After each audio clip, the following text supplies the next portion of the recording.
ब्रह्मचर्य कोई छोटी दिव्य शक्ति नहीं है, ये तो वो दिव्य शक्ति है, वो दिव्य शक्ति है, एक शक्ति सब प्रभारी है, एक गुण के आते। ओम सभी को नमस्ते जी। देखो एक बात, कई बार नौजवान कहते हैं वह ब्रह्मचर्य से कौन सी दिव्य शक्तियां प्राप्त कर ली तुमने, क्या हो जाएगा ब्रह्मचर्य पालन से। तो आज हम उस बात पे बताएंगे कि ब्रह्मचर्य से क्या प्राप्त हो जाता है, इस बारे में हम बातचीत करेंगे। एक व्यक्ति है, अब मान लीजिए मैं कहूं भाई सबके दांत हैं, अब आपसे कहूं कि जिसका दांत है उसने क्या विशेष उसमें, लेकिन दांतों का महत्व समझना हो तो उससे पूछिए जिसके दांत निकल गए हैं, वो बताएगा कि जीवन में दांतों का कितना महत्व है। कहते हैं दांत गए तो स्वाद गया, दांतों की जाते स्वाद चला जाता है। तो ठीक इसी तरह ही जब जीवन से ब्रह्मचर्य जाता है तो उसके जीवन में क्या क्या हो जाता है। एक लड़का था, मेरे पास फोन आया, बचपन में बुरी आदतों का शिकार हो गया।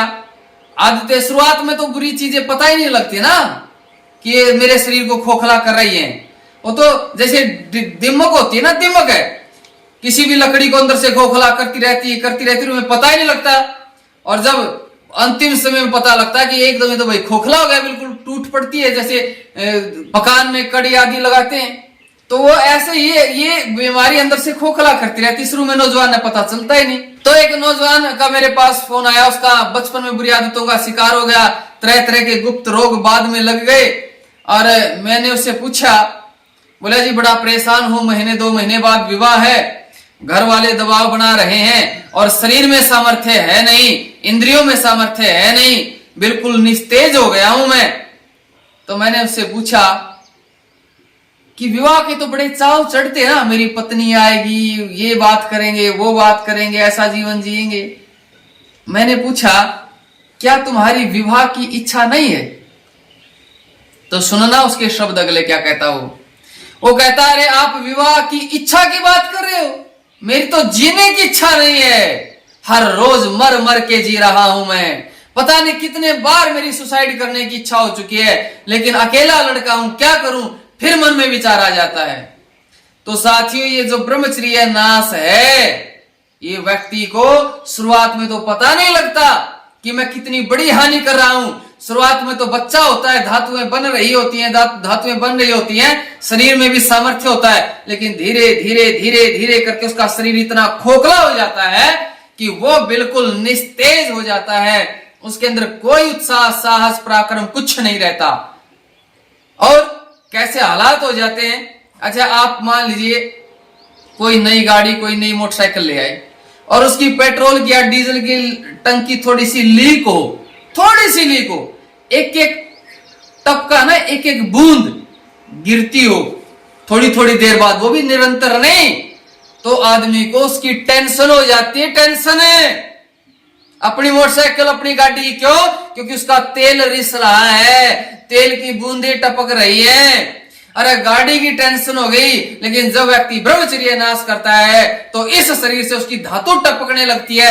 थोड़े से मन में विचार आते ही शरीर से धातु निकल जाती है, किसी स्त्री का स्पर्श हो जाए तो धातु निकल जाती है, कोई छोटी सी चीज सामने आ जाए, कोई मोबाइल में दिख जाए तब धातु निकल जाती है, वो टपकता ही रहता है। तो बताओ वो उस नौजवान के क्या हालात होंगे, विचार करो,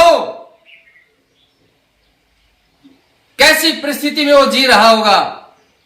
जी नहीं रहा, वो बस जीवन काट रहा है बेचारा। किसी कार्य को करता है, कार्य को करने में थोड़ी सी असफलता मिल जाए तो उसका उत्साह गिर जाता है, घुटने टेक देता है, आत्मविश्वास छोड़ देता है, हिम्मत हार जाता है और कहता है मेरे बस का कुछ नहीं, मैं कुछ नहीं कर सकता। अरे जब व्यक्ति के अंदर आत्मविश्वास नहीं रहा, व्यक्ति के अंदर उत्साह नहीं रहा, व्यक्ति के अंदर साहस नहीं रहा, तो क्या वो व्यक्ति है? विचार करने की शक्ति नहीं रही उसकी, विचार ही नहीं कर रहा है। क्योंकि विचार अग्नि के लिए जो इन जैसे हमने हवन किया, हम हर रोज सुबह शाम दोनों समय यज्ञ करते हैं और यज्ञ के बाद सुबह मैं इनको ब्रह्मचर्य की बातें बता देता हूं और सिद्धांतों की बातें बता देता हूं। अब यज्ञ में अग्नि में ईंधन डलेगा तो तो अग्नि प्रकट होगी। अब इसका ईंधन समाप्त हो गया, जितनी सुविधाएं लगानी थी लगा ली, अब ईंधन समाप्त हो गया तो अब अग्नि नहीं रहेगी, अग्नि राख हो जाएगी। तो इसी तरह मनुष्य के किसे कहते हैं, जो विचारशील होता है, मननशील होता है, और विचार अग्नि का जो ईंधन है वो वीर्य है, उसकी धातु है। और जब उसके शरीर में धातु ही नहीं रहेगी तो उसकी विचार अग्नि नहीं रहेगी, उसको ईंधन ही नहीं मिलेगा तो कहां अग्नि रहेगी, और वो मनुष्य नहीं रहता। तो इसलिए मैं आपसे कहना चाहता हूं, ब्रह्मचर्य कोई छोटी दिव्य शक्ति नहीं है, ये तो वो दिव्य शक्ति है, वो दिव्य शक्ति है, एक शक्ति सब प्रभारी है। एक गुण के आते सब गुण आ जाते, एक ब्रह्मचर्य के आते। लेकिन इस ब्रह्मचर्य में सबकी रुचि नहीं होती भाई।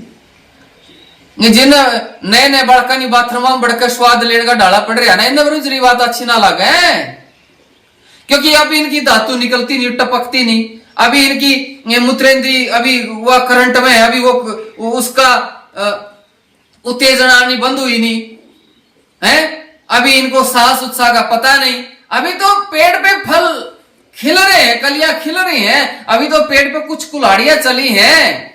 लेकिन जब ये जड़ कटेगी ना अच्छी से, ये पत्तियां सूख जाएंगी, फल सूख जाएंगे, पेड़ मुरझा जाएगा, तब इनकी समझ में आएगी कि हम कितना बड़ा नुकसान कर रहे हैं। तो मैं आप सबसे कहा, खैर आप सब तो अच्छे हैं, जुड़े हैं, वीडियो देख रहे हैं, तो आप तो ब्रह्मचर्य का महत्व समझते हैं।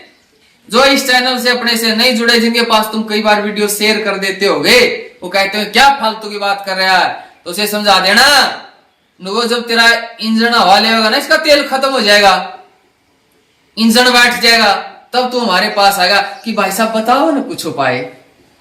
मैं तो बहुत डॉक्टरों की दवाई ले ली मैंने, तो तेरी यह मर्दाना ताकत डॉक्टरों से ठीक ना होनी है, ये ताकत डॉक्टरों से नहीं आया रती, ये ब्रह्मचर्य से आग्रह भाई, ब्रह्मचर्य से, ठीक है ना।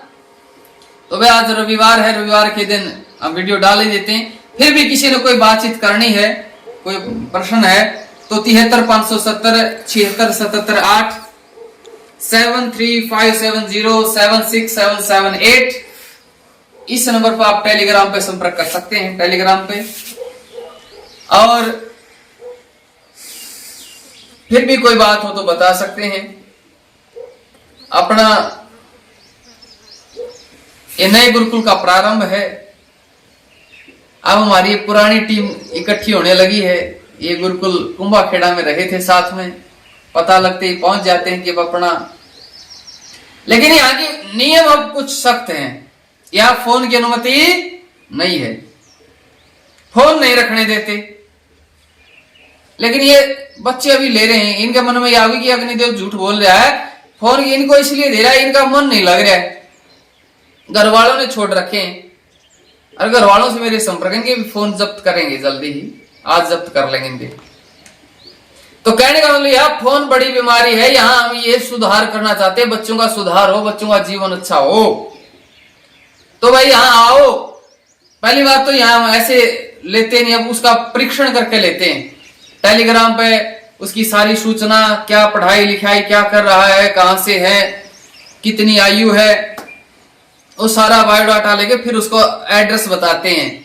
अब हमने गुरुकुल के एड्रेस नहीं बता रहे हैं, आज वो नू रुक के नहीं मार रहे हैं हमें, ठीक है ना।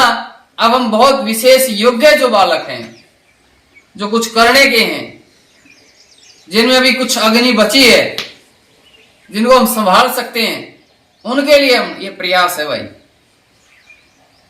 यहां फोन की अनुमति नहीं है, फोन आते ही जमा हो जाएगा, और ना ही लेकर आओ तो बहुत बढ़िया है।